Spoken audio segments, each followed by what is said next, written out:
letting my breath out slowly while she went to stand next to Casey Powell. She bent over and talked to him like she'd talked to me. I figured it must be her way of getting to know us. I went back to work, writing my name in my new books and enjoying that first day of school smell. Fresh ink from the workbooks, new pencils sharpened for the first time. When I finished, I flipped open my notepad and wrote down the word the teacher had used about my name, distinguished. Teachers always told us to look up words we didn't know so we could build our vocabularies.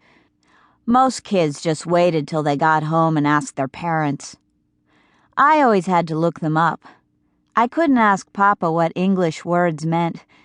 Sure, he had gone to school, but I knew more words than he did. Or I would have, except for the notepad. I'd take the new words home and we'd look them up together after supper. Every time I learned a hard one, he learned it too. It was a game we played, Papa and I. "Ladies and gentlemen," Ms. Custer said. She stood next to her desk in the front of the room. "Have you finished putting your names in your books? Excellent. Please put covers on those books tonight. I won't have uncovered books in my class. Understood? Excellent. Now, class, clear your desks and sit up straight. Slouching is not conducive to thinking." Ms. Custer gave us a minute to follow her orders. I pulled my shoulders up and wondered what conducive meant, but I wasn't about to ask at that very moment. The teacher had an I mean business look in her eye. I couldn't write it in my notepad either, since she wanted empty desks. I sat up as tall as I could and waited. I didn't have to wait long. "I shall be very clear with you, ladies and gentlemen. My expectations this year are high.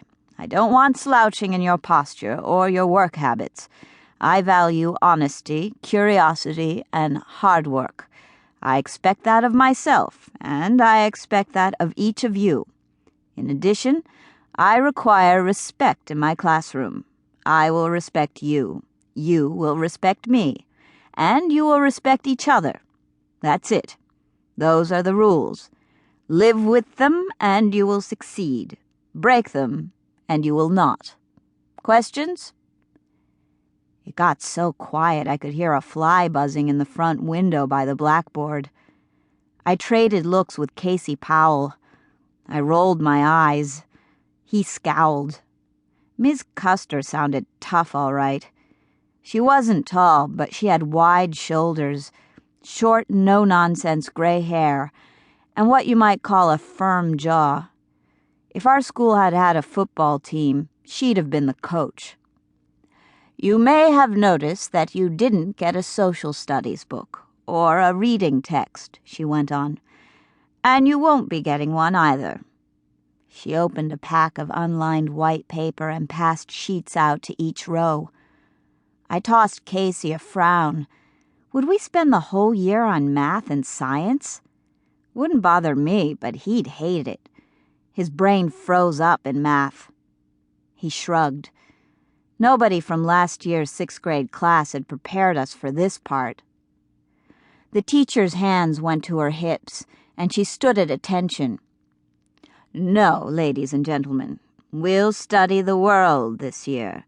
We'll learn about people and places with first-hand direct information, not some chewed-over textbook version.